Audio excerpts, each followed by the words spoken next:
je me présente, Alex Robitaille, agent de développement chez Formation Corpus.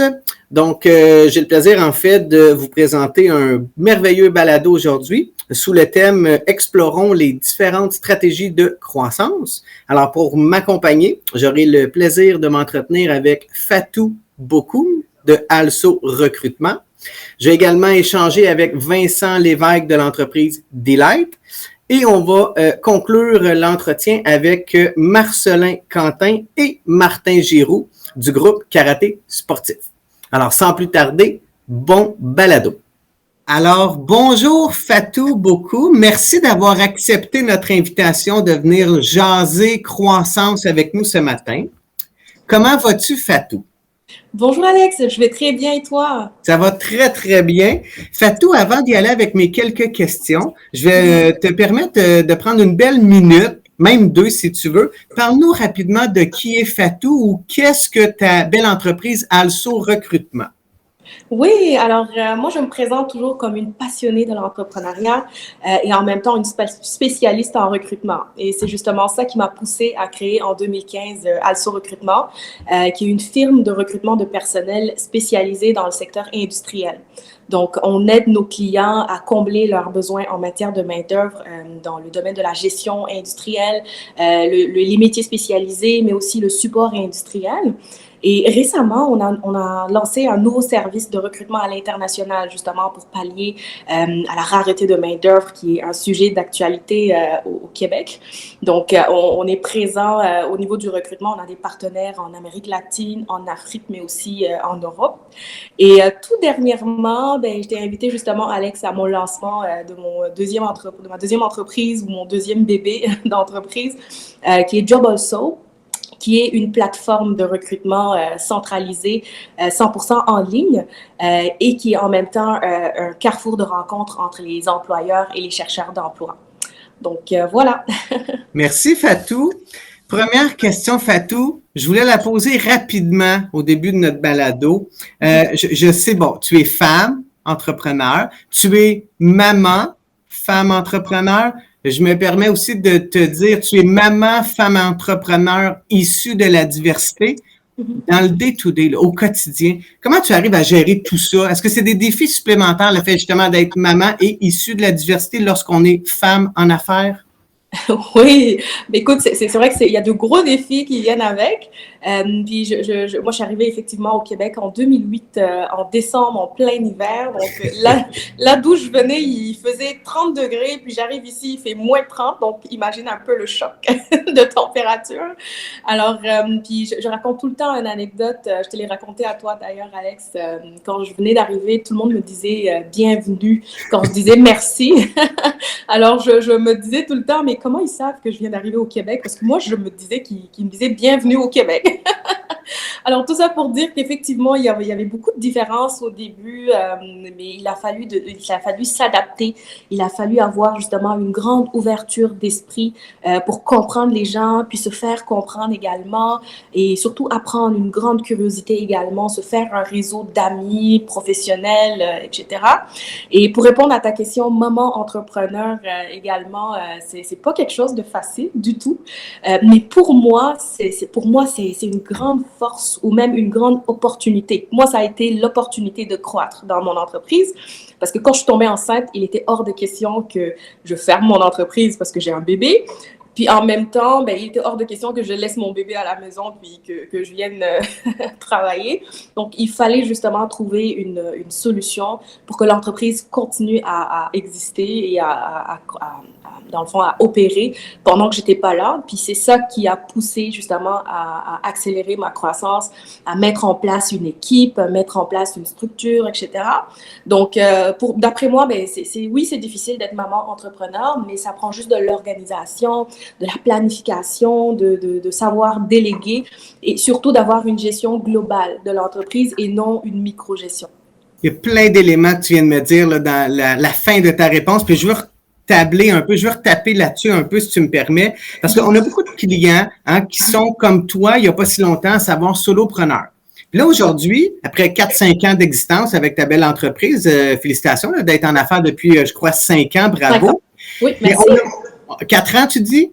Non, 5 ans. 5 ans, c'est voilà. Donc, bravo, félicitations. C'est comme un beau plateau, hein, les 5 ans là, quand on est en affaires. Bref, on a beaucoup de solopreneurs qui rêvent d'être comme toi, c'est-à-dire gestionnaire d'une petite PME avec 5, 6, 8, 10 employés. Comment on le fait, ce pas-là? Comment concrètement on arrive à passer de « je suis seul » et j'ai une équipe à gérer. Tu me parles d'adaptation, tu me parles de collaborateurs, tu me parles de structurer des façons de faire. Je veux t'entendre un petit peu plus concrètement. Comment ça s'est passé pour toi, cette croissance-là de « je suis seul » à « je gère une équipe ». Oui. Alors, je pense que ça vient d'une vision. Il faut absolument avoir une vision très claire, des objectifs très clairs. Qu'est-ce qu'on veut concrètement? De suivre un plan et d'aller étape par étape. Puis lorsqu'on est entouré d'une équipe également, je reviens à la vision, c'est extrêmement important d'avoir une vision très claire parce que tout le monde dépend un peu de nous, dans le fond, dans l'équipe. Donc, si on n'est pas très clair dans notre tête par rapport à la vision, ben, l'équipe n'est pas du tout claire également sur là où l'entreprise s'en va. Puis deuxième chose que ça implique d'avoir justement une équipe à gérer, c'est la structure opérationnelle. C'est extrêmement important d'avoir une structure opérationnelle, de mettre en place des processus clairs, non seulement pour s'assurer de garder une standardisation dans la qualité de service qui est offert ou de produits à nos clients, mais aussi d'avoir un guide pour les employés, pour qu'ils aient un guide en fait pour faire leurs tâches, dans l'exécution de leurs tâches.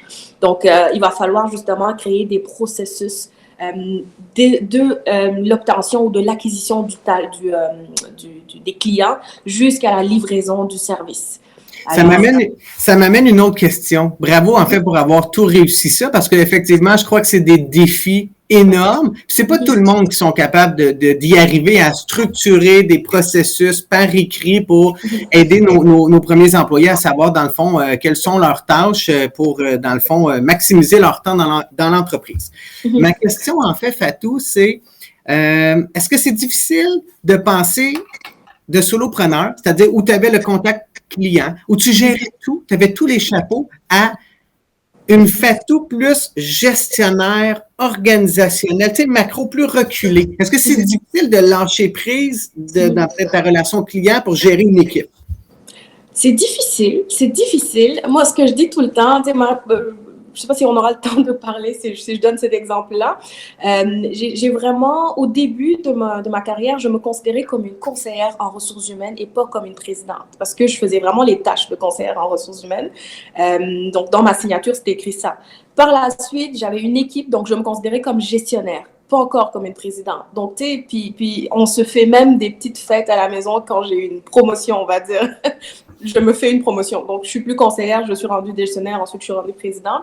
Donc, puis, oui, les employés ont des tâches, ont un titre avec leurs tâches. Je pense que nous aussi, en tant que président, il faut avoir un titre avec des tâches. Puis quand on passe d'une étape à l'autre, il faut redéfinir justement ces tâches-là pour être à l'aise justement de les faire parce qu'on est rendu là, puis c'est ça que l'entreprise a besoin de nous dans cette période-là. C'est pas facile, mais c'est grâce aux structures, grâce au système qu'on va mettre en place qui vont permettre justement d'être à l'aise, de lâcher prise et de laisser les autres le faire et avoir surtout un système de contrôle. Donc oui, donner les procédures et tout, mais contrôler que les choses se font bien, ça aide également à lâcher prise parce qu'on sait que, anyway, ça va bien se faire. Ça va même peut-être mieux se faire que quand c'est nous qui le faisons. Et ça nous permet d'avancer justement dans l'entreprise. Génial. Fatou, pour ceux qui veulent vivre une croissance similaire à la tienne, as-tu un conseil ou y a-tu un défi, quelque chose que tu t'es dit, oh my God, l'avoir su avant ou je l'aurais fait différemment, j'aurais été plus productif ou j'aurais gagné du temps? Y a-tu quelque chose que, entre guillemets, tu t'es planté ou que tu as fait, tu sais, croche un peu puis tu te dis, ah, si j'avais un conseil à donner à quelqu'un qui veut gérer une croissance, ça serait quoi? Ce serait la qualité du recrutement. C'est un très, très, très grand défi quand on commence à croître, quand on commence à embaucher des gens. J'avoue que quand j'y pense, il y a des fois, il y a des employés que j'ai laissés trop longtemps, on va dire, dans l'entreprise, ce qui a joué fortement à la rentabilité, à la baisse de rentabilité de l'entreprise, ce qui a également un peu on va dire, pourrit l'équipe parce que quand il y en a un qui marche pas, tous les autres, des fois, peuvent être embarqués dans cette mentalité ou dans cette dynamique-là. Alors, moi, ça serait ça. Ça serait vraiment prendre des décisions rapidement quand on voit qu'on n'a pas confiance, qu'on a des doutes par rapport à une personne. Ça peut ne pas être juste un employé, ça peut être un partenaire, ça peut être un fournisseur, ça peut être un client. Dès qu'on a un doute, on laisse puis on passe à autre chose parce que y a beaucoup d'autres opportunités qu'on peut aller voir. Parce que des fois, ça nous retarde et ça nous fait perdre tout simplement en rentabilité. Génial. Il y a souvent aussi, lorsqu'on parle de croissance, comme on l'a dit tantôt d'entrée de jeu, tu as atteint un beau plateau, 5 ans en affaires, tu gères des employés maintenant, tu t'es adapté au fil du temps. Il y a toujours la notion, moi, que j'aime ramener, c'est la notion de risque. Hein? Quand on est solopreneur, c'est nos petites affaires, si je peux me permettre, c'est notre propre argent, notre propre temps qu'on investit. Si on se plante, ça fait mal, oui, mais là, quand on gère une équipe, là, toi, tu as des coûts fixes, un local, pignon sur rue, 7, 10 employés. Donc, le risque est plus grand. Tu investis probablement plus de temps, plus d'argent pour faire plus d'argent, ultimement, on se le souhaite. Mais les risques sont plus grands si on se plante. Comment tu gères ça, toi, la notion du risque? Je suis complètement à l'aise et j'adore prendre des risques. C'est un peu dans l'ADN des entrepreneurs de prendre des risques. Puis, une de mes citations préférées, c'est celui de Mark Zuckerberg qui disait dans un monde où tout évolue tellement rapidement, le plus grand risque, c'est de ne pas prendre de risque. Donc, la stratégie d'après moi, qui ne marche pas, c'est de ne pas prendre de risque lorsqu'on est en business, en fait, parce que les choses évoluent, on a des compétiteurs qui avancent, etc. Puis, si on veut suivre le marché, on est obligé de prendre des risques. Par contre, il faut que ça soit des risques calculés. Il y a plein d'outils, justement, de gestion financière, de gestion prévisionnelle surtout, où on peut faire des simulations pour justement valider une décision, avoir un peu l'impact de la décision qu'on veut prendre financièrement, puis sur tous les autres plans. On peut également être entouré, ce qui est extrêmement important, de s'entourer des bonnes personnes. Ça peut être des mentors, ça peut être des coachs d'affaires, ça peut être des organismes qui aident les entrepreneurs. On peut valider justement nos idées pour pouvoir justement avoir l'impact de la décision qu'on veut prendre pour mieux calculer le risque et être à l'aise, être confortable dans ces risques qu'on prend et surtout savoir qu'est-ce qui nous attend, avoir une solution. Si jamais on se plante, c'est quoi la solution? C'est quoi le plan A, plan B, plan C? Et puis, on fonce, on se lance. Et il me reste 2 questions pour toi, Fatou. La première, je la trouve intéressante de la poser à une entrepreneur comme toi qui a 5 ans d'expérience parce que quand on démarre en entrepreneuriat, on pense qu'on va se démarquer sur certains avantages ou certains éléments. Toi, ça fait 5 ans que tu as un succès en affaires. C'est quoi les facteurs clés que tu crois que ta clientèle rachète avec ton offre de service? Dans le fond, qu'est-ce qui explique en fait ton succès? Ça serait plutôt ça ma question. Qu'est-ce qui explique ton succès? Oui. Alors, d'abord, c'est la qualité. Donc, la qualité, j'ai toujours misé dessus. La qualité du service à la clientèle, la qualité des services qu'on offre aux clients, mais aussi la rapidité. Ça, c'est un peu notre différenciation dans le marché qu'on est. C'est très compétitif. La rapidité, c'est un facteur extrêmement déterminant dans notre secteur d'activité. Donc, je pense que ça a beaucoup joué. Et en dernier lieu, je parlerai de l'adaptation. Donc, on s'adapte très rapidement. On est très ouvert, là, extrêmement à l'écoute de nos clients, puis on s'adapte tout le temps afin de s'assurer justement de répondre à leurs attentes en tout temps. Parfait. 2 questions en terminant rapidement, Fatou. Quelles sont pour toi les quelques qualités que tout bon leader se doit d'avoir? Ouais. Alors, je dirais encore être à l'écoute. Ça, c'est la première chose, d'après moi, que je découvre avec le temps. Je suis de plus en plus à l'écoute. Donc, à l'écoute des employés, à l'écoute des conseillers, à l'écoute du marché, à l'écoute des clients. Il faut être à l'écoute pour bien comprendre les besoins et pour pouvoir saisir les opportunités pour continuer à se lancer. Deuxième qualité, je dirais, savoir bien s'entourer. C'est extrêmement important.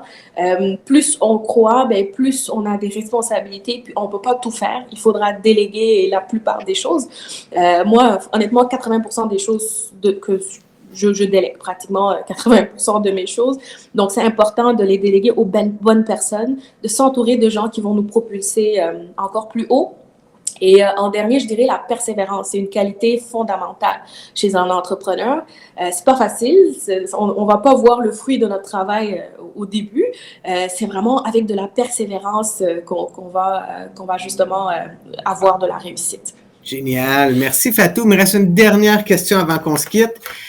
La suite pour Also Recrutement, c'est quoi? Tu vois ça comment, ton bébé, ton entreprise, là, dans 1 an, 2 ans, là, qu'est-ce qui s'en vient pour Also Recrutement? Alors, on a des gros projets. Moi, j'adore les projets, j'adore les défis. Donc, on n'est qu'au début de notre long parcours. Beaucoup de projets qui s'en viennent. L'année prochaine, on prévoit ouvrir une 2e succursale à Montréal, parce que présentement, on est à Laval. On a Job Also également, sur lequel on travaille très fort, que vous allez en entendre parler, c'est sûr, dans les prochains mois. Alors, de beaux défis qui s'en viennent. Je te dirais, l'année prochaine, c'est vraiment ces 2 gros projets qu'on a, la commercialisation et le marketing pour Job Also, et puis le 2e succursale qu'on prévoit ouvrir à Montréal. Fatou, merci beaucoup d'avoir, comme je l'ai dit tantôt, pris le temps de jouer le jeu. On se connaît de plus en plus. On partage en fait des réseaux d'affaires là, pas mal similaires. Donc, moi, c'est toujours un agréable plaisir de te rencontrer en personne. Aujourd'hui, de le faire en virtuel, ça a été tout aussi agréable. Évidemment, je te souhaite bonne chance pour la suite de tes beaux projets, tant personnels que professionnels. Et puis, merci encore une fois d'avoir joué le jeu, Fatou. Merci à toi, Alex. Merci pour l'invitation. Bye, bonne journée. Bye, bonne journée. Alors, bonjour Vincent Lévesque de chez Delight. Bienvenue dans notre balado. Ça va bien, Vincent? Oui, super bien, Alex. Merci. Super. Vincent, je te laisse rapidement quelques secondes. J'aimerais ça que tu nous parles de l'offre de produits ou de services qui est proposée chez Delight. Oui, ça va me faire plaisir. Delight, on est des passionnés d'éclairage, de lumière de façon générale. Donc, on embellit des espaces de travail, de l'ingénierie, du design jusqu'à la fabrication, puis le soutien sur les sites. On touche un paquet d'industries différentes, que ça va l'industrie du bureau, les marchés hôtellerie, des grands espaces résidentiels, l'institutionnel, municipal même, un peu partout. On va même maintenant jusque dans des serres verticales. Vous allez jusqu'où? J'ai manqué le dernier mot. Oui. On va jusqu'à faire des serres verticales, fait que tout ce qui est dans le fond production horticole intérieure. Ok, j'avais compris le Vatican, me disait wow, ouais. Quel beau marché cible. Ça va avec Dieu, right? Et voilà. Vincent, écoute, tu me sembles évidemment un gars allumé, hein, mauvais jeu de mots avec ton beau projet d'entreprise. Je suis curieux, en fait. Je te connais peu, mais je suis persuadé que tu as un merveilleux parcours entrepreneurial. C'est où que ça a parti, ta première idée? Est-ce que c'était des produits, des services? Puis comment ça a évolué jusqu'à aujourd'hui? Je suis passionné d'environnement, d'efficacité énergétique à la base. Quand j'étais jeune, j'ai aussi voulu devenir architecte. Finalement, je crois que j'ai trouvé l'entre-deux avec Delight parce qu'au départ, je faisais essentiellement de la consultation en ingénierie, dans le domaine du bâtiment, mécanique du bâtiment et tout ça. Comme énergiste. Donc, je faisais des analyses énergétiques des bâtiments et j'essaie de trouver des opportunités d'amélioration. L'éclairage était toujours une des recommandations les plus adoptées à l'époque où le DEL n'était pas encore très connu. Et il y avait un gros gap technologique qui se passait entre les besoins en fait des clients, ce qu'ils aimeraient avoir, le prix qu'ils aimeraient avoir, la fiabilité de la technologie, puis finalement ce qu'il y avait de faire sur le marché. Parce que à ce moment-là, à l'époque, en 2015, c'était encore un processus en transition. Les entreprises n'avaient pas encore. C'est un peu comme les voitures électriques aujourd'hui. Tu sais, on est encore dans cette sorte de transition-là où les manufacturiers commencent à développer leur modèle. Donc, pas, les entreprises n'avaient pas nécessairement emboîté le pas avec les luminaires puis le LED. C'est bien ça? Exact. Donc, je me suis dit, ben, pourquoi pas? Je crois que en faisant une étude de marché, que je me suis rendu compte que j'avais les compétences pour démarrer une entreprise dans le domaine. Puis, c'est aussi que je voulais sortir un peu si on veut, des études, de la consultation traditionnelle, pour faire quelque chose d'un peu plus concret, plus visuel, disons, là. Donc, mettre une étude en background, ce serait peut-être aussi spectaculaire, disons. Si tu me permets de résumer, Vincent, tu avais commencé ton parcours en entrepreneuriat avec une offre de service. Puis là, tu as fait des constats, puis tu avais le goût d'offrir peut-être quelque chose de plus concret, une solution plus concrète. Dans tes constats, la lumière LED est arrivée et toi, ingénieur, j'imagine, de formation, tu as développé tes propres produits. C'est bien ça? Exactement. Génial.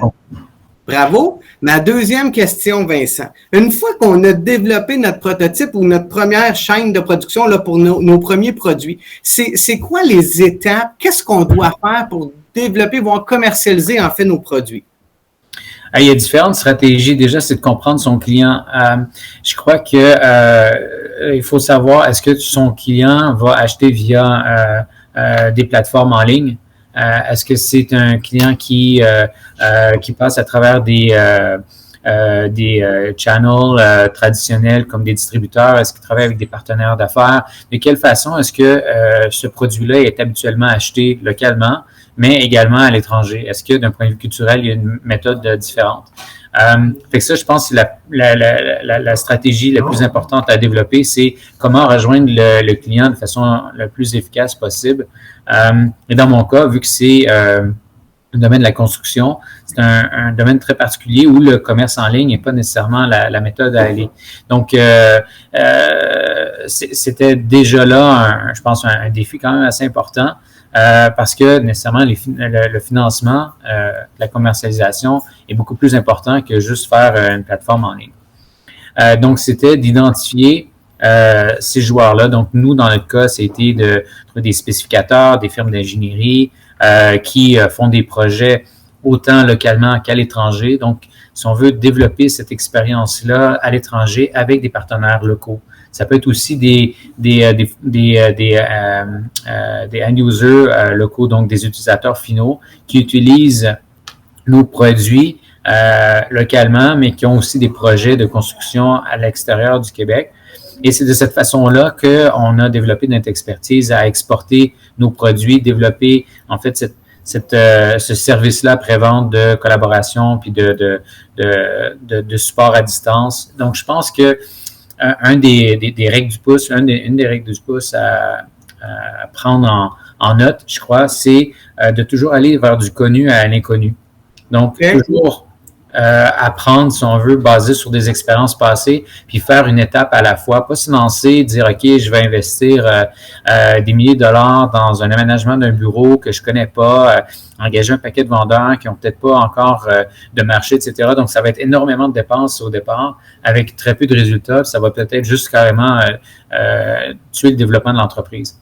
Donc, ça, c'est vraiment important d'y aller étape par étape. Je reprends la balle au bon, Vincent. Tu parles de partir du connu vers l'inconnu, mais est-ce que avant le connu ou pour connaître, est-ce que c'est encore d'actualité faire un plan d'affaires, faire des études de marché, des études de rentabilité, évaluer où on va positionner, en fait, ou comment on va positionner notre produit. Puis là, je me permets de te renvoyer la balle. J'imagine que tu as augmenté tes parts graduellement dans tes marchés ici à l'intérieur du Québec. Tu as sûrement dû tout faire ce travail-là initialement, là, d'études de rentabilité de marché.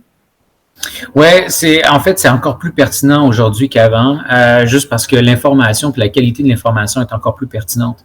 Avant, je crois que ça restait très estimatif peut-être ou très général. Maintenant, la ségrégation des informations qui est donnée dans des rapports d'études qui sont faits par des organisations professionnelles dans le domaine sont assez précises. Puis ça nous permet vraiment de cibler par secteur, par type de technologie, par type de projet, etc., là où il y a le plus d'activités. Donc, c'est vraiment de viser un secteur dans lequel on a énormément de succès, une valeur ajoutée importante pour pour viser ça. Donc, je crois que ces études-là sont vraiment importantes. C'est-à-dire bien évaluer avec des études, donc ça reste très théorique.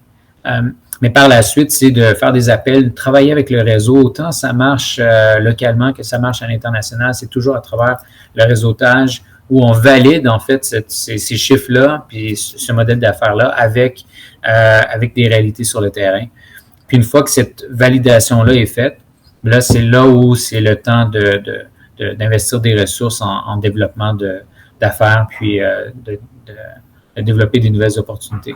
Génial. Je suis entièrement d'accord avec ce que tu partages, Vincent. 2 dernières petites questions. La première, y a-t-il une différence pour toi entre augmenter ses parts à l'interne du Québec, à l'intérieur en fait du Québec, versus développer des nouveaux marchés à l'extérieur du Québec? Je crois que chez D-Light, vous avez des visées en Ontario, dans le nord des États-Unis. Dans le fond, est-ce que c'est le même travail que j'ai essayé d'aller vendre, exemple, mon produit à Matane versus Toronto ou New York, ou il y a des choses différentes qu'on doit penser? C'est un super bon point. La stratégie géographique est basée sur la concentration de clients puis de ventes potentielles.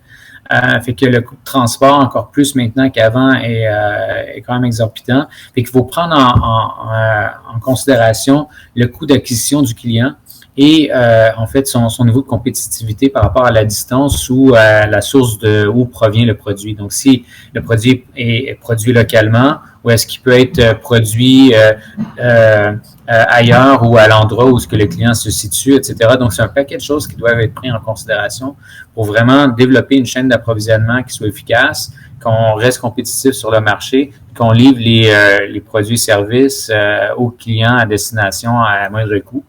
Donc, le coût d'acquisition, essayer de faire une économie d'échelle sur ce coût d'acquisition-là, avoir le plus possible une concentration de clients similaires.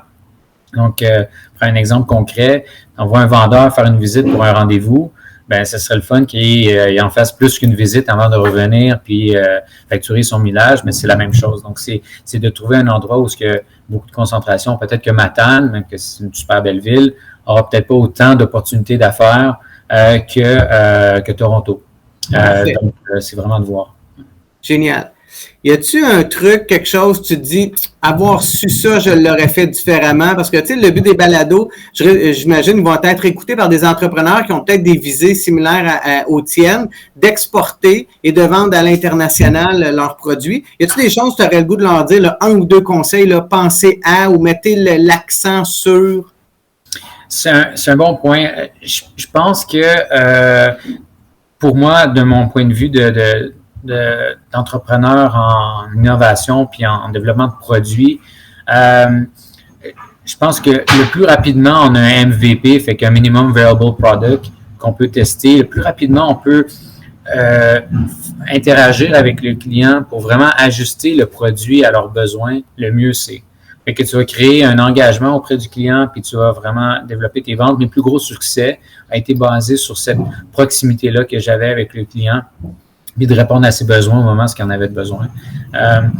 Donc, de générer ces interactions-là le plus tôt possible dans sa démarche, avec un maximum de personnes, comprendre vraiment les localités ou les réalités de chaque localité plutôt, et de vraiment s'adapter en conséquence avec un minimum de frais. Moi, je pense que c'est ça sur quoi je me concentre maintenant à devenir vraiment meilleur au jour le jour, en fait. C'est vraiment de m'améliorer à optimiser la valeur ajoutée que j'ai pour chaque client à un minimum de coût sans penser que c'est moi qui ai la solution, mais c'est vraiment d'avoir l'humilité d'écouter le client avant de s'écouter soi-même et penser qu'on a les meilleures idées sur la planète. Très, très bonne réponse. Merci du partage, Vincent. Ma dernière question en 30 secondes. L'avenir pour D-Light, ça ressemble à quoi? Tu te visualises ou tu te projettes comment et où prochainement? C'est une super bonne question. On veut être un leader dans le domaine de l'innovation au niveau horticole. Ça, c'est sûr. On a investi énormément en recherche et développement pour se voir positionner, pour dominer ce marché-là en Amérique du Nord. Ça, c'est où on se voit dans quelques années. Et j'espère en Europe et ailleurs dans le monde. Continuer à développer aussi les différentes autres branches de notre industrie. déplacer des unités d'affaires là où nos clients sont. Donc, Toronto, New York, Los Angeles, etc. Ça va être les endroits où on va vouloir se concentrer puis développer cette proximité-là avec nos clients. Donc, c'est là où on se voit. On espère continuer à faire de l'éclairage, en tout cas, ça, c'est sûr. Hey Vincent, merci. C'est pas mal le temps qu'on avait, mais je suis agréablement surpris. J'ai adoré les infos que tu as partagées, puis c'est tellement d'actualité, puis pertinent. Je suis persuadé que ça va aider énormément d'entrepreneurs qui auront la chance de nous écouter. Puis évidemment, on a eu de la difficulté à se coordonner un peu. On est les deux ayant des agendas très occupés, mais vraiment, merci d'avoir pris le temps d'être avec nous. Puis sincèrement, bonne continuité là, pour Daylight, pour toi, Vincent, et toute ton équipe. Merci beaucoup, Alex. J'apprécie vraiment l'opportunité. Ça me fait plaisir. Puis n'hésite pas n'importe quand. Je suis toujours là. Parfait. Bonne journée. À bientôt, Vincent. Merci Alex. Bye. Alors, bonjour, bon matin, messieurs. Bonjour, Alex. Bon matin. Très content de vous avoir avec nous dans notre balado pour parler des différentes stratégies de croissance. Avant d'y aller dans mes quelques questions, j'ai le goût de vous envoyer déjà la balle. Si vous avez le goût de prendre une minute ou deux, peut-être juste vous présenter puis nous parler rapidement du groupe, en fait, Karaté Sportif. Le groupe Karaté Sportif, c'est un réseau de franchises sous le nom Groupe Karaté Sportif, bien établi depuis, on va célébrer en janvier nos 30 ans, dans tout le Québec, de Elmer-Gatineau jusqu'à Québec. Alors, on est très présent dans les communautés et c'est pour ça. Et dans les milieux scolaires aussi. Parfait. 30 ans, les gars, bravo. Très beau plateau. Je vous ramène jour 1, il y a donc 30 ans. Comment vous avez eu cette idée-là de démarrer, j'imagine, la première école karaté sportif? Puis là, si je peux me permettre, je suis persuadé que ça répondait à un besoin de suivre des cours de karaté. Est-ce que aussi, ça peut être, par exemple, vous aviez du plaisir dans vos cours d'école respectives, des petits garnements, vous faisiez du karaté, vous avez dit, hey, on a du talent aussi bien partir une entreprise? Bien, rapidement, c'est qu'on on a toujours été des athlètes, des sportifs, donc on voulait devenir champion du monde.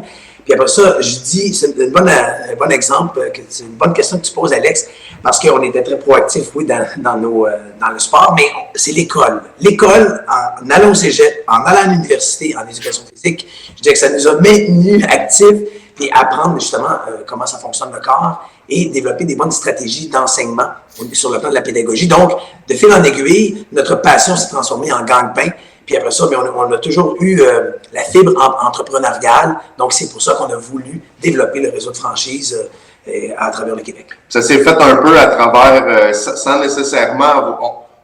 Tout s'est bâti tranquillement, puis au fil d'avancer, puis d'avoir des gens inspirants autour de nous autres, ben, on a commencé à avoir ces idées-là. Ben, on a commencé l'école 2, là, ça a monté, puis après ça, on a dit, ben là, on est parti, puis dans notre quête d'un peu de toujours être un peu compétitif dans ce qu'on fait. Puis quand je dis compétitif, c'est pas d'être compétitif nécessairement avec les autres organisations. Les autres, c'est d'être compétitif envers nous-mêmes. On veut voir jusqu'où on est capable d'aller là-dedans, toujours en offrant un super service. Puis en même temps, c'est un sport que nous a aidé personnellement. Moi, je sais que ça m'a vraiment beaucoup aidé. De pouvoir le partager avec d'autres, puis de pouvoir faire grandir ça, puis d'avoir encore plus d'impact, c'est une belle affaire pour nous autres. On est vraiment fiers de ça. Génial. Là, je vois que vous êtes deux fondateurs, Marcelin et Martin. Est-ce que l'équipe de gestionnaires, c'est seulement vous deux ou il y a d'autres membres dans l'équipe? On est 4, donc membres du comité fondateur, 4. Il y a moi et mon frère Martin qui, lui, a ouvert la première école à Sainte-Rose. À l'époque, moi, j'enseignais dans une autre école. Et on a notre partenaire, M. Carl Gauthier. On était des partenaires donc d'entraînement, des amis. Et puis moi, Martin, c'était mon prof, c'était mon instructeur. Quand j'ai commencé le karaté, j'avais 14 ans. Puis lui, il y en avait quoi, 18, 19. Puis fait que il m'a enseigné, puis finalement, je suis devenu instructeur. Puis on a décidé de s'associer. Puis après ça, ça a continué de grandir comme ça. C'est de combiner un programme de croissance personnelle. Et c'est vraiment important parce que c'est ce qui nous distingue de tout le monde. Alors oui, on fait des entraînements physiques, de karaté, de kickboxing, des arts martiaux, mais c'était de bonifier la plus-value, dans le fond, de nos programmes. C'est un programme de croissance personnelle et c'est ça qui nous distingue. Alors, tous ensemble, on s'est bien entourés et on a fait du développement pour créer du matériel éducatif, formateur, pour que le parent l'amène à la maison, puis que l'enfant, lui, dans le fond, il accélère son développement et sa croissance sur le plan mental et physique. Puis, quand on dit par rapport aux autres activités, c'est par rapport au soccer, par rapport à la natation, par rapport à n'importe quel sport. Notre sport, karaté sportif, groupe karaté sportif, on a développé une façon de faire qui est vraiment unique dans ce qu'on fait avec le développement de croissance personnelle qui est intégré à ça. Exact. Vous parlez beaucoup de croissance personnelle, puis je la connais un petit peu, la belle philosophie des karatés sportifs. Tu sais, on parle de valeurs, puis je trouve ça extraordinaire à travers l'enseignement du karaté, évidemment. Je vais aller tranquillement dans votre croissance. Tu sais, vous parlez il y a 30 ans, on avait nos premières écoles peut-être dans le Grand Laval, puis là, on est 30 ans plus tard aujourd'hui, vous avez quasiment une quarantaine, je crois, succursales.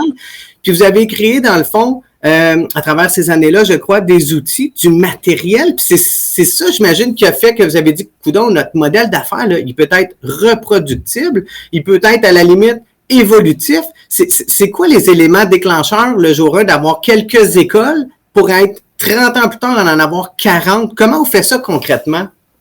Bien, au début, c'était de créer un programme de rétention. Il fallait qu'on garde nos élèves le plus longtemps possible. Donc, il fallait qu'on ait des formules de succès, une dynamique de classe pédagogiquement qui se distinguait pour stimuler les élèves, pour que le niveau et l'intensité de la classe soient élevés et que les parents et les élèves reviennent. Et le fait d'avoir un programme de croissance personnelle que l'élève termine ce qui commence, on a les 3 pouvoirs de la ceinture noire, représentés par le triangle, contrôle, confiance, concentration, dans les 3 sphères de vie de l'enfant, l'école, le karaté et la maison. Donc là, on tourne autour de ça. Donc ça, c'est ce qui nous a permis d'avoir une base solide. Puis après ça, venait se greffer autour de ça, mais nos élèves qu'on a formés par la suite pour devenir des instructeurs. Je pense que c'est ça la beauté de votre modèle aussi. C'est là, on parle depuis 1 an ou 2, pénurie, rareté de main-d'œuvre. Tu sais, vous avez le vent dans les voiles, mais votre force, c'est les nouveaux franchiseurs, en fait, les nouveaux propriétaires des nouvelles succursales dans les autres villes, c'est des élèves chez vous, je crois, qui ont tous suivi le parcours, qui ont compris la philosophie, puis qui ont adhéré à tout ça, puis qui deviennent, je crois, propriétaires, puis qui propagent la bonne nouvelle. Vas-y, Martin. On a un problème de pénurie un peu. Ben nous, ce qu'on s'est dit, nous, on a prévu le problème de pénurie. On avait dit ça il y a très, très longtemps. Parce que nous, habituellement, ceux qui enseignent, c'est des ceintures noires. Fait que puis avant, c'était des gens qui faisaient de la compétition. Puis là, c'était super précis. Puis à un moment donné, on a réalisé que, hey, c'est pas nécessairement le meilleur athlète qui fait le meilleur instructeur. Fait qu'on s'est dit, pourquoi on n'aurait pas un cours d'instructeur? Puis là, tout d'un coup, on a développé un cours d'instructeur. Là, on est allé chercher plein de gens qu'on pensait pas qu'ils étaient pour être intéressés. Finalement, on les a formés. Après ça, on a un cours d'assistant instructeur. On a un cours de leader qui est des jeunes ceintures noires qui viennent nous aider dans le cours. Fait qu'avec ce système-là, on crée, on développe notre main-d'œuvre, puis ils ont la mentalité groupe karaté sportif dans ce qu'ils font. Puis à travers ça, ben là, on va chercher des gens qui disent « Ah, ben moi, j'ai la fibre entrepreneur, ou j'aimerais ça, mais je sais pas trop comment. » Puis groupe karaté sportif est là pour les encadrer puis les aider à réaliser ça, puis de réussir à vivre de sa passion, qui est des arts martiaux, puis d'être capable d'inspirer leur communauté. Puis nous, on est là pour faire l'étude de marché, on est là pour les encadrer au niveau de la vente, service à la clientèle, au niveau du marketing et tout ça. Fait qu'on a tout développé ça à ce moment-là. C'est génial. Tu sais, quand je vous regarde, les gars, on a commencé il y a 30 ans, vous étiez instructeurs dans vos propres écoles. Je pense, Marcelin, tu en chapeau 3-4. Martin, au moins une. Dans le fond, avec le temps, quand on gère une croissance, c'est-tu difficile de sortir du rôle d'instructeur et du contact élève pour penser à gestionnaire macro? Bien, c'est une très bonne question, Alex, parce qu'effectivement, on porte plusieurs chapeaux. On est entrepreneur, on doit être dans la salle de classe parce qu'on doit donner et prêcher par l'exemple. On doit être en forme et on doit éduquer, former, inspirer la prochaine génération d'instructeurs et instructrices. Donc, oui, on doit être capable, un peu comme un caméléon, s'adapter. Mais effectivement, plus on grandit, plus on s'entoure d'une belle équipe, on est capable de donner des tâches et de déléguer, parce que ça aussi, il y a de l'apprentissage et il faut le faire. Mais il y a certaines tâches on doit le faire par nous-mêmes avant d'avoir des personnes clés. Une fois qu'on a des personnes clés, et c'est ce qui se passe dans de nombreuses de nos succursales, ils ont des directeurs, directrices, des directeurs et directrices adjointes. Ils ont des équipes qui appellent l'équipe A1, qu'on appelle, c'est les instructeurs qui sont capables d'enseigner tous les programmes. Parce qu'il y a aussi ça, on va en parler rapidement, mais quand on a créé le groupe karaté sportif, initialement, on pense aux arts martiaux, on pense à des enfants et des adultes. Nous, on a fractionné des programmes où on débute aujourd'hui avec des bébés, des 22 mois, ce sont le programme des super-héros. Les enfants ont des capes, ils changent de couleur de cape, mais ça les amène jusqu'au mouvement martial. C'est le programme des adultes seniors en résidence ou même dans nos programmes. C'est vraiment cool. Donc, c'est pour former un instructeur qui soit qualifié, professionnel, il y a quand même un temps. Donc, est-ce que l'instructeur est compétent? Oui. Une fois qu'il est A1, il peut enseigner tous les programmes. Et à ce moment-là, bien, pour nous, on est capable de déléguer puis de donner des tâches additionnelles. Puis nous, on tient les rênes puis on s'assure que tout fonctionne. Puis en même temps, ça reste que c'est un travail. Moi, j'appelle ça aussi, c'est un lifestyle business, si on veut. C'est un peu comme si, tu sais, on aimait le surf, puis j'avais un surf shop, tu sais. Puis le soir, j'allais faire du surf. Fait que c'est un peu ça aussi la mentalité de nos franchisés, des gens qui ont des écoles de karaté sportif avec nous, c'est que c'est des gens, c'est des passionnés. Fait que moi, j'étais encore sur le plancher hier, puis je donnais des cours. Pourquoi? Parce que j'aime ça. Parce que c'est ça qui m'a aidé dans ma vie, puis j'étais encore un passionné d'arts martiaux, puis je continue quand même à m'améliorer. Puis c'est un sport que tu peux jamais atteindre le top. Il y a pas de limite à comment on peut se développer. Fait que c'est ce qui est pas aussi. Je comprends. Je veux vous poser, les gars, comme question, probablement les gens qui vont écouter le balado, ils s'attendent à avoir des idées pour les aider à structurer, en fait, leur croissance, surtout peut-être ceux qui veulent franchiser leur offre de produits et services. Vous êtes des gars généreux, vous avez le goût peut-être de partager. Y a-t-il des choses où vous dites, Colin, on avait fait ça, mais avoir fait ça, ça aurait été plus vite, ça aurait été mieux, ça aurait donné des meilleurs résultats? Qu'est-ce que vous pourriez donner comme truc, conseil? Je pense que c'est de s'encadrer d'une équipe rapidement au niveau légal, au niveau contrat de franchise. Et ça, je pense que c'est bien important. Mais en même temps, tu sais, si on dit, oui, on pourrait changer les choses, mais en même temps, tout s'est fait évolutif, comme tu as dit tantôt. Fait que je pense qu'il y a pas d'erreur, c'est juste ça fait partie du parcours de l'entrepreneur aussi d'avoir des hauts, des bas, puis de perdre un peu d'argent à gauche, à droite, après ça, d'en refaire et d'en reperdre. Puis c'est de s'entourer, puis d'essayer. Mais pour se franchiser, c'est sûr qu'il y a des avocats qui sont vraiment spécialisés là-dedans. On les a rencontrés peut-être tard un peu, mais en même temps, c'est pas une erreur. Le plus important, c'est la fondation, la base. On construit une maison, on veut une fondation solide. Après ça, on peut monter, puis il faut que la charpente soit droite. Donc, les valeurs de la société. Après ça, aujourd'hui, on a des outils qui sont les médias sociaux qui nous permettent de rayonner la marque. Créer une marque, parce que c'est ça qu'on a fait, qui donne la plus-value de notre business, mais pour ça, ça prend une rigueur et une constance, qui, on doit donner l'exemple. Mais Martin l'a dit, s'entourer de professionnels, mais lire, s'éduquer, regarder des modèles d'affaires qui nous inspirent, peu importe, pas nécessairement dans votre domaine et dans votre champ d'expertise, regardez ce qui se passe ailleurs, qu'est-ce que les gens ont fait. Mais surtout, gardez la motivation. Parce que c'est pas du jour au lendemain qu'on voit les résultats. Il faut voir des petits accomplissements qui un jour vont devenir de plus en plus grands. Puis effectivement, aujourd'hui, on dit, OK, 40 succursales. C'est sûr qu'on a trouvé une façon de croître et continuer, mais on en a des défis. Il faut juste se retrousser les manches, consulter et la communication. La communication, c'est hyper important parce qu'on ne veut pas qu'un parte à gauche et l'autre parte à droite. Il faut qu'on maintienne l'idée directrice qui est la croissance, le bonheur, la sérénité. Ça a l'air facile, ces mots-là, aujourd'hui, à dire. Mais c'est pas évident, hein? C'est pas évident. Mais pour ça, si on est connecté, on communique, ça va bien aller. Je vais aller vers mes 2 dernières questions, les gars, tranquillement. Vous me parlez depuis tantôt croissance, modèle d'affaires. Moi, je le sais qu'aujourd'hui, honnêtement, quand je regarde le groupe karaté sportif, ce que je vois et comprends, c'est que vous avez réussi, je crois, à gérer une croissance que moi, j'aime appeler par réputation. Les gens, quand ils ont le réflexe de dire « Hey, je vais m'inscrire à un cours de karaté », je suis persuadé que dans la même phrase, ils rajoutent sportif. Karaté sportif, ça vient comme rapidement en tête de liste. Donc, pour moi, croissance par réputation, je pense que vous avez réussi votre mission à ce niveau-là. C'est quoi la suite pour vous, karaté sportif? On voit quoi dans 4-5 ans? On ouvre d'autres franchises? On ouvre les frontières? On s'en va où? Ben oui, tu as mis le mot sur des mots qu'on aime beaucoup. Aller à l'extérieur du Québec. Pourquoi? Parce que, je dis, ça, les mots-clés, c'est on est une entreprise privée à vocation sociale. Donc, lorsqu'on fait des alliances, que ce soit avec, peu importe les alliances, la LGBTQ, l'Association des jeunes becs du Québec, peu importe les autistes ou peu importe avec les écoles, on a vraiment, on aide à la communauté et ça, c'est très noble et nos franchisés s'accomplissent à travers ça.